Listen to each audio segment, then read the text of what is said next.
on va essayer d'accélérer un tout petit peu si vous voulez manger de la galette ou un mafé, au choix. J'appelle M. Picarda qui va justement nous parler de l'agriculture et des données.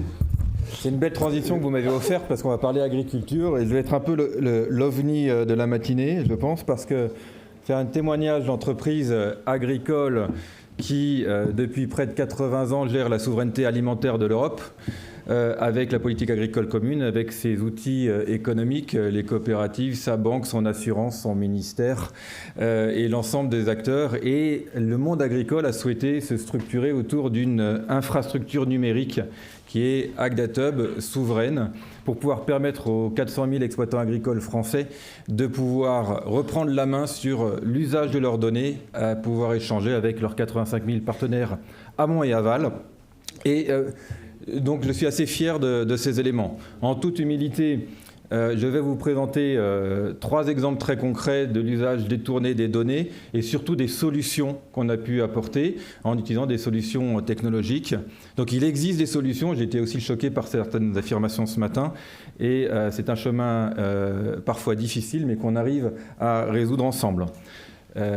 Donc la fierté des paysans français et européens, c'est de pouvoir nourrir aujourd'hui 450 millions d'Européens, et de pouvoir nourrir aussi, exporter ces productions pour nourrir l'Afrique et d'autres pays, d'autres continents. C'est la raison d'être du paysan le matin. Qu'est-ce qu'il se passe aujourd'hui au travers des données agricoles? 3 exemples concrets. La moissonneuse-batteuse, aujourd'hui américaine, collecte des données sur la quantité et la qualité, et aussi la télémétrie sur les moteurs. On peut dire que la télémétrie pour les moteurs est protégée par le secret des affaires, pourquoi pas, mais pas la donnée de quantité et de qualité qui sont consolidées au niveau international par John Deere en tant que tel. Et quand un agriculteur ne signe pas le contrat et donc refuse cette captation de données, ces données sont quand même collectées et transmises au niveau européen, au niveau international, américain, vendues à des négociants internationaux qui impacte le prix des céréales au Chicago Board of Trade aux États-Unis. Mon président, qui est agriculteur, a même tenté de mettre du papier alu sur la captation des données pour empêcher la transmission. Il a réussi, c'est la seule solution. C'était ni du droit, ni de l'informatique, c'était du bon sens paysan. Deuxième élément, le robot de traite. Aujourd'hui, un éleveur laitier en Corrèze utilise des robots de traite, qu'ils soient bleus ou rouges, avec des sociétés européennes. Ces données, ces robots transmettent ces données à un centre de stockage AWS en Allemagne. Les données sont ensuite transmises à une start-up israélienne d'IA et les résultats sont transférés à un labo américain qui, derrière, utilise cela pour valoriser et verdir sa politique de développement durable et améliorer sa valeur boursière, alors même que le pauvre éleveur laitier de Corrèze ne peut même pas récupérer ces données pour les transmettre à son contrôleur laitier du canton d'à côté. Dernier élément très concret sur l'ouverture des données céréalières, sur le stock céréalier. Vous savez que le stock céréalier, c'est un moyen de garantir l'approvisionnement des chaînes alimentaires. Nous les publions avec un établissement public qui s'appelle France Agrimaire au niveau national, puis au niveau européen. Ces données sont très largement captées par l'USDA aux États-Unis et par les Chinois qui, eux, ne publient pas ces informations et donc ont cette vision sur les marchés mondiaux. Voilà quelques éléments concrets, pratiques de la vie quotidienne d'un agriculteur et de l'ensemble des acteurs. C'est dans ce contexte-là que la profession agricole, il y a maintenant 10 ans, a créé et s'est soucié de la souveraineté des données dédiées à l'agriculture en créant il y a 5 ans la société Agdatub. Agdatub est une SAS détenue à 55% par la profession agricole et par ses outils économiques non opéables que sont les coopératives ou des sociétés commandites en action détenues par les agriculteurs, aux côtés de la puissance publique, au premier rang desquels la Caisse des dépôts et consignations sur ses fonds propres et les systèmes de financement PIA 3 et France 2030 dont nous avons bénéficié et qui nous permet aujourd'hui de nous développer aux côtés également, dernier élément public, de l'imprimerie nationale qui permet aux agriculteurs d'avoir une identité régalienne, personnes physiques et personnes morales, qui permettent de sécuriser les relations entre les deux acteurs. Notre vocation est d'être l'un des premiers intermédiaires de données officiellement reconnus au niveau européen en application du Data Governance Act. Donc nous faisons du judo en fait avec les différentes contraintes. Les règlements européens, on y a participé. Vous savez bien que le lobby agricole bruxellois est assez efficace et permet de faire avancer un certain nombre de démarches. Le Data Governance Act et le Data Act sont pour nous un moyen indispensable pour avoir des bases légales, le cas échéant pour des class actions vis-à-vis de grandes sociétés internationales, aussi bien américaines que européennes et notamment allemandes. Voilà. Les agrochimistes allemands sont assez présents sur la captation des données. Et donc, il est évident qu'aujourd'hui, la France est farmers oriented, là où les Allemands sont plutôt industry oriented, si vous voyez ce que je veux dire.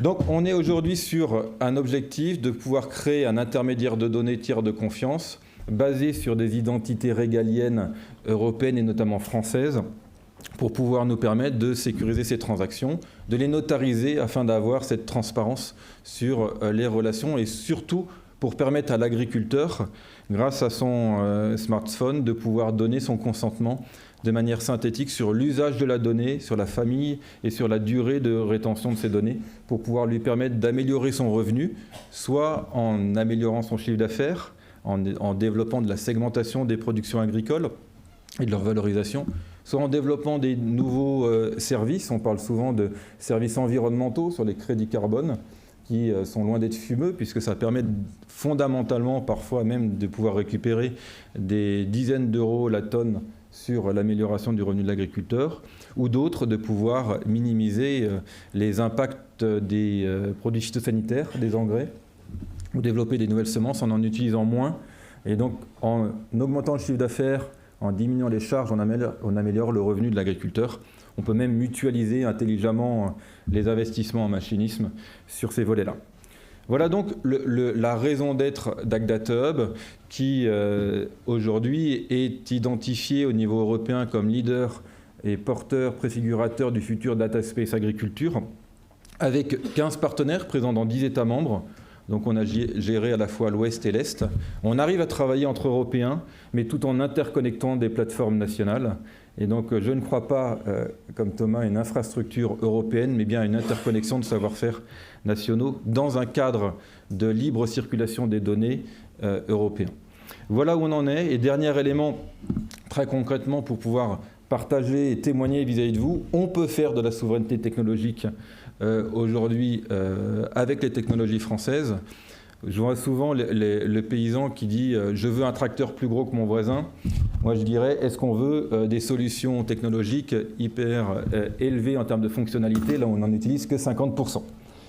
Tous les choix technologiques que nous avons faits pour la société, à la fois parce que c'est la raison d'être et l'ADN du monde agricole, mais également poussé par la Caisse des dépôts et consignations, qui est un acteur essentiel pour nous, a été de définir des critères objectifs dans le cahier des charges et dans les choix des solutions, parce qu'on n'a pas besoin d'une Rolls-Royce. Un bon C15, ça fonctionne très bien. Et donc, quand on en arrive là, on se dit, OK, n'attendons pas tout de l'État. En tant que chef d'entreprise, à partir du moment où les besoins sont bien identifiés, on a des solutions qui existent. Elles peuvent être peut-être un peu plus chères, mais en regardant le compte d'exploitation, je m'y retrouve, sur des frais d'infrastructure. Néanmoins, nous avons eu, en choisissant des solutions françaises et européennes, des discussions importantes sur les modules sous-traitants, parce que quand on fait du RGPD, qu'on voit les différentes solutions de traitement qu'il y a derrière, on a fait changer des éditeurs de solutions SaaS avec des modules. Alors, il faut 2 ou 3 ans pour désintoxiquer un éditeur de certaines solutions américaines ou chinoises, mais ça fonctionne. Et aujourd'hui, nous préférons payer des factures à des sociétés françaises et européennes souveraines parce qu'on considère que ça fait partie de notre implication dans cette souveraineté technologique. Voilà la synthèse. Donc, il espère avoir apporté un peu d'optimisme dans cette matinée qui vous a peut-être foutu un coup. Mais ça fonctionne. Merci beaucoup Sébastien. C'est effectivement une petite dose d'optimisme. Est-ce qu'il y a des réactions rapides ? Moi, j'ai une remarque et une question. Vous parliez de scope et de, j'adore la phrase, j'ai noté, qui sont non opéables.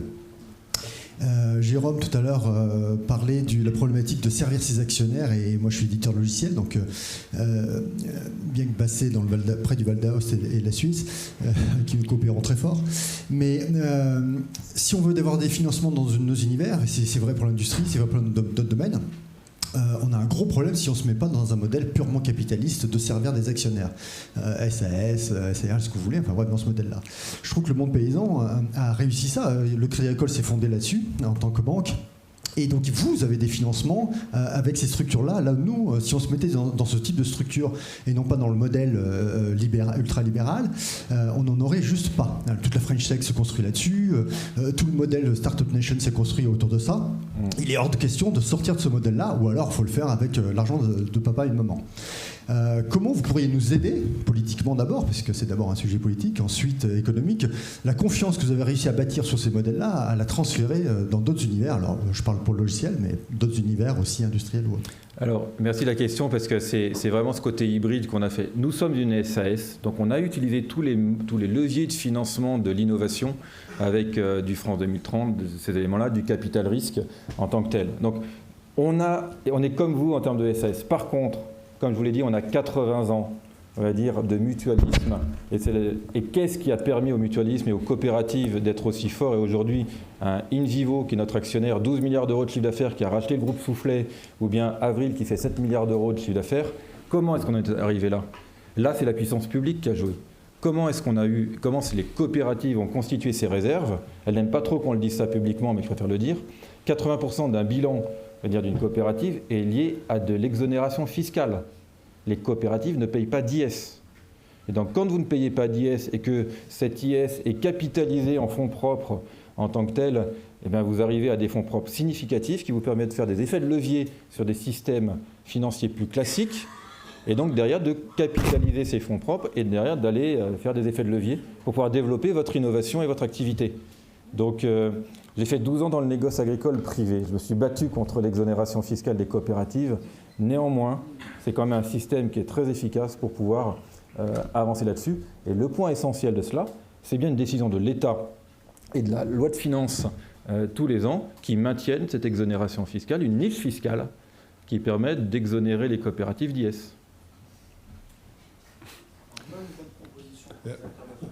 Alors, très rapidement. Oui, très rapidement. Vous dites qu'il y a deux sujets. Il y a le sujet de la volonté et il y a les outils.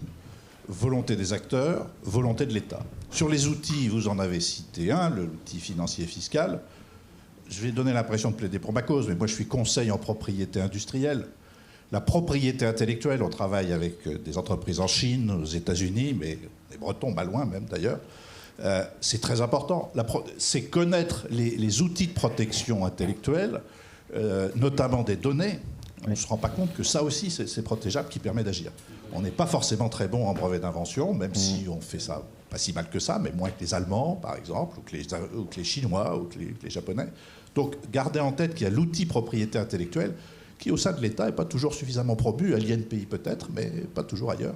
C'est le simple sujet que je voulais aussi mettre sur la table. Merci. Merci beaucoup. Merci beaucoup, Sébastien, pour ce pragmatisme et cet optimisme.